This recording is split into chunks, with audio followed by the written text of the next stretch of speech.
À la quasi-unanimité, le Parlement européen vote la destitution de ses fonctions de l'eurodéputée Eva Kaili, accusée de corruption en lien avec le Qatar. L'accord est conclu. L'Union européenne et la Hongrie sont parvenus à un compromis, mais le coût de cet arbitrage demeure élevé pour Budapest. Le gouvernement hongrois accepte de lever son veto sur deux dossiers importants, l'aide financière à l'Ukraine et l'impôt minimum sur les grandes entreprises. En échange, le pays pourra recevoir une partie de l'argent gelé pour le moment. La Hongrie assure que c'est un accord satisfaisant. Nous avons toujours défendu que si un accord pouvait être conclu dans un cadre raisonnable comme les compromis habituels, alors il faut y parvenir. En particulier en ces temps où l'unité européenne est très importante.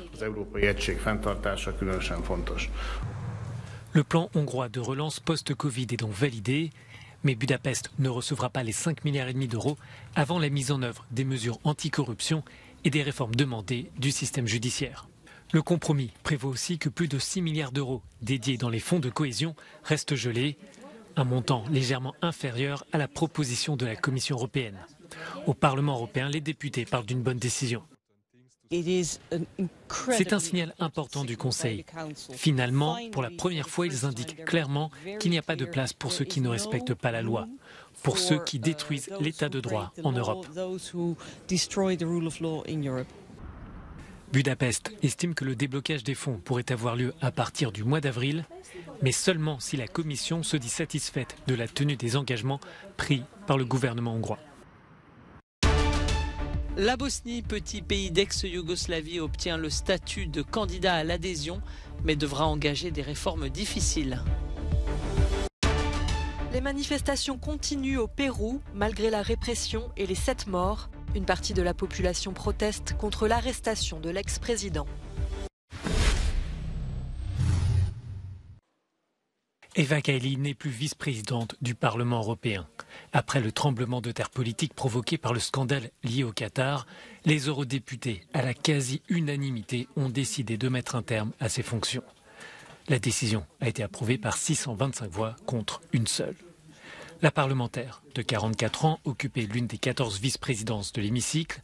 Elle est mise en examen par la justice belge pour corruption.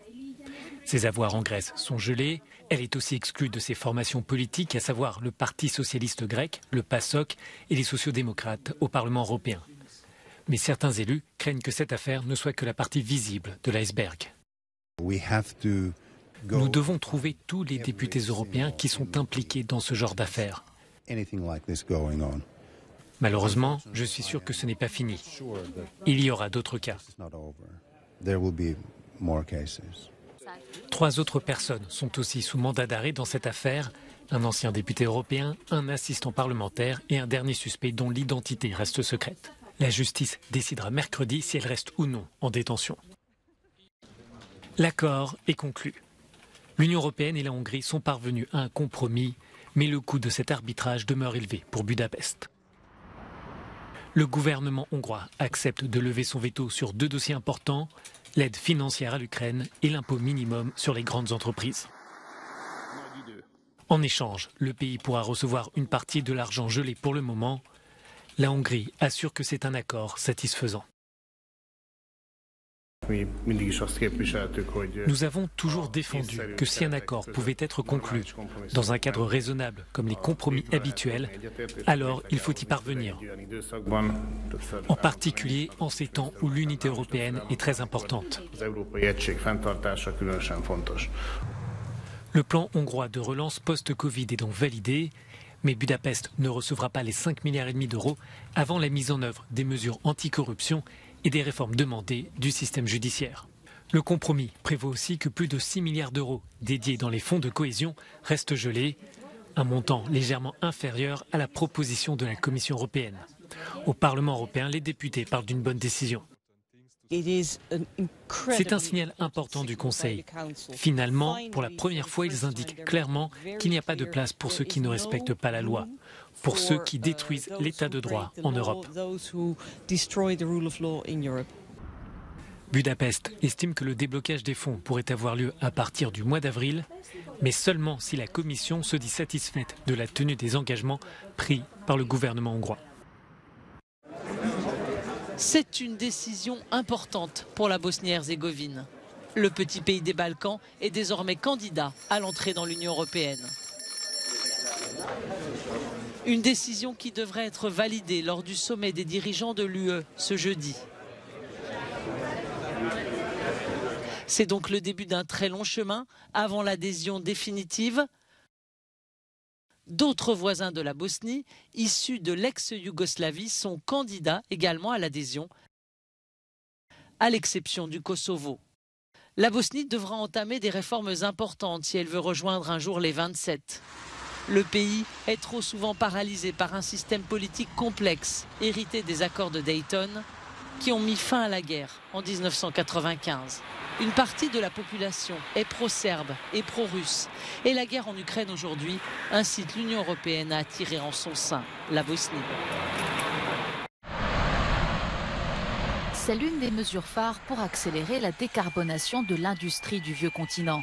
L'Union européenne adopte une taxe carbone à ses frontières. Un dispositif unique au monde qui soumettra aux standards environnementaux européens les importations des secteurs jugés les plus polluants, comme l'acier, l'aluminium ou les engrais. Entre autres, les industriels sont tenus d'acheter des droits à polluer. Avec l'envolée du prix de la tonne de CO2, l'idée principale est d'éviter un dumping écologique qui verrait les industriels délocaliser leur production hors d'Europe, tout en encourageant le reste du monde à adopter les standards européens.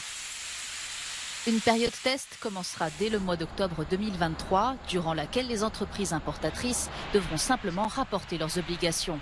La date de mise en œuvre définitive sera quant à elle progressive. Elle dépendra notamment de pourparlers sur le reste de la réforme du marché carbone de l'Union européenne qui auront lieu en fin de semaine.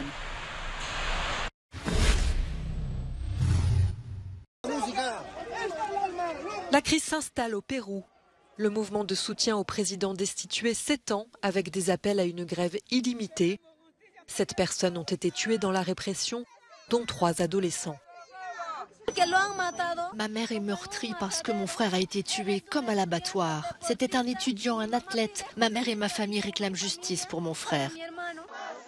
Les manifestants réclament la libération de l'ex-président Pedro Castillo, arrêté pour rébellion et remplacé par la vice-présidente il y a une semaine. Dina Boluarte a annoncé vouloir des élections en avril prochain pour calmer la colère des Péruviens, sans succès. Le Parlement a voté une motion de vacance de poste qui est illégale. Cette résolution de vacance n'existe pas. Elle n'a aucun effet légal. Plusieurs pays latino-américains assurent l'ancien président de leur soutien. Au Mexique, en Argentine, en Colombie et en Bolivie, les gouvernements de gauche l'estiment victime d'un mouvement antidémocratique.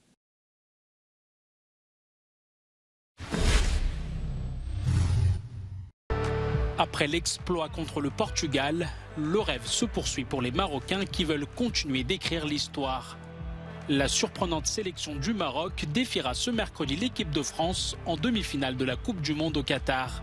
À Casablanca, la capitale économique du pays, tout le monde ne parle que de ça. Le match historique qui opposera les Lions de l'Atlas à l'ancienne puissance colonisatrice avec qui les relations ne sont pas au beau fixe actuellement.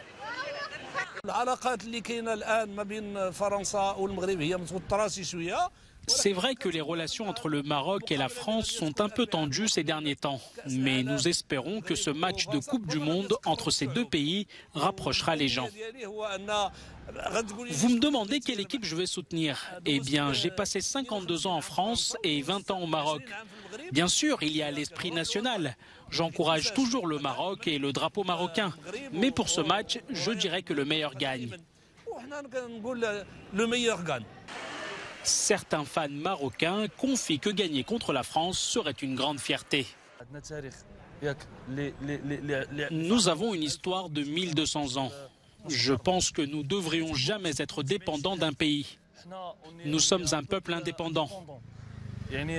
Et je me sentirais fier si nous gagnions contre la France. De Gaza à Tunis, en passant par Alger ou Dakar, les victoires successives du Maroc ont fédéré les supporters qui poussent d'une seule voix derrière les Lions. Dans l'histoire de la Coupe du Monde, jamais un pays africain ou arabe n'avait réussi à dépasser les quarts de finale.